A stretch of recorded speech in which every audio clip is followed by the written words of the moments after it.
What's up YouTube, it's T-Master here, bringing you guys a Madden 18 defensive tip out of 4-6 normal. Again, we are still in the Vikings playbook. I'm actually making video after video after video. Part 3 I'm still working on, so that's not going to be immediately after this. But if you guys are new to the channel, be sure you hit that subscribe button. 100 subscribers and I'm going to be dropping a full offensive scheme, so let's be sure we can hit that big marker. That'd be huge, that'd be incredible to hit as soon as we can, so I can get you guys that full offensive scheme. So we're gonna be out 4-6 normal. The reason I'm bringing this out is because I was just playing a guy. I've been playing a bunch of people. I've just been getting furious. I don't know why. I've just been getting so mad that I can't stop the halfback wham. Like, there's been times I've been able to. It's just not consistent. So I wanted to bring this video. I wanted to lab this and bring this to you guys to finally bring a solution to those that still struggle with halfback wham, like myself, because I'm not the best Madden player. But I'm okay. So it's cover 3 out of the 4-6 normal. We're gonna go into deuce close. We're gonna go into HBOM. The reason I chose I didn't choose the Browns. Browns was automatically on the screen for me, so I just clicked A and went with it because I knew they had deuce close. The same principle applies no matter what kind of team you run into, as long as you shoot the A gap. That's what you're going to be doing. You need to know. You absolutely need to know what side the halfback wham is coming from. Now in this instance, we know it's coming up the right A gap. So that's the A gap we're going to be shooting. So here, what I want to do is I want to baseline press. The reason I baseline and press out of a 4-6 normal is because if all of a sudden they decide to audible to a stretch play, I have these two cornerbacks on the outside. This guy here is actually your strong safety. If you were to put it in speed package, this guy would be a cornerback, and that guy would be a cornerback as well. So after that, you want to pinch your D-line and you want to cross them to the outside. If you guys watch the 4-3 normal video, or the 4-3 over, I believe it's over or under, one of the two, you guys are going to notice that this is almost the exact same thing that you're going to do.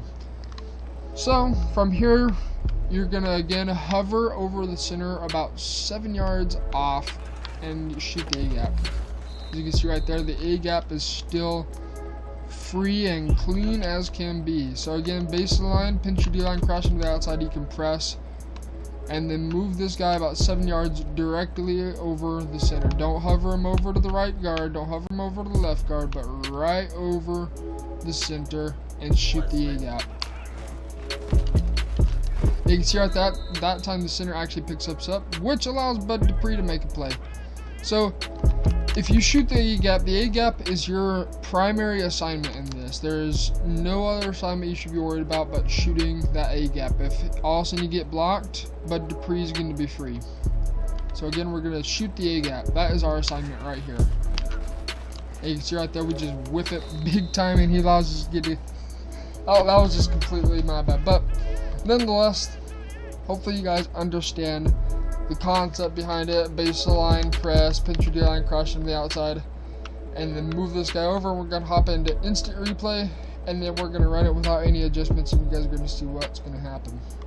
And shoot the A gap. Don't forget, shoot the A gap, shoot the A gap, shoot the A gap. And right there, again, he still gets big yard, but there's no defense that I can think of. I've watched many Twitch streams, and there's no defense that is guaranteed to stop the halfback wham for a loss of yardage every single time. But I have seen this be very consistent in not necessarily stopping them behind the line of scrimmage, but keeping them at a very minimal yardage. You're still going to get that kind of stuff to happen, even if you have the perfect, quote-unquote, perfect defense to stop HB wham. So again, baseline press, pinch your D-line, cross to the outside, shoot the A gap. And then make sure you have some high block sets. So we're going to hop into instant replay. And that's, after this, we're going to go into no adjustments whatsoever, and it should be a very noticeable difference. So you can see right here, the tight end still picks up the defensive tackle. And by us shooting that gap too much, you might even want to back him off about 8 yards.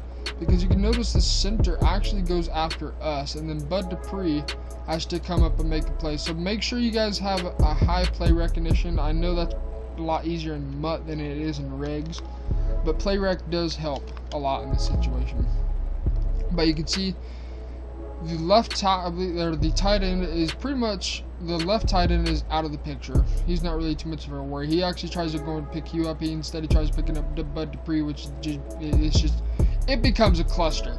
If you notice right here, the right guard and the left tackle are both engaged with the defensive tackle and the defensive end. Tight end engages with the defensive tackle. Bud Dupree's got to make a play. Unfortunately, he does not make a play for us, but we get a good block shot right there, and Bud Dupree just completely misses his tackle. Luckily, we get a block shot ourselves and are able to contain it. So now this time we're going to run without any adjustments. I'm going to make sure to reset the play. So there are no adjustments. We're just going to run it stock. Nothing done whatsoever. And you can see an automatic huge gain. We're going to run it one more time. We're going to hop into instant replay to show you guys what's going on. We don't make any adjustments whatsoever.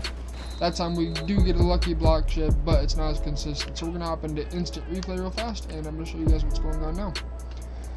So earlier in the adjustments, we pinched our D-line and we crashed into the outside. By doing that, that forces the right guard and the right tackle to be picked up by the defensive end and the defensive tackle. They're going to have to go one-on-one.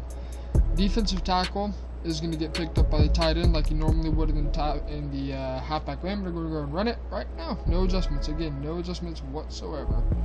So you can see in this time, we just get a lucky block shot. Again, this is the Browns. You can't expect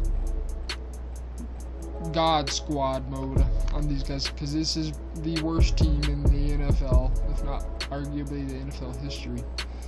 But if you are to run against a good team, more than likely what a good player would do here is you can see he would bounce it to the outside.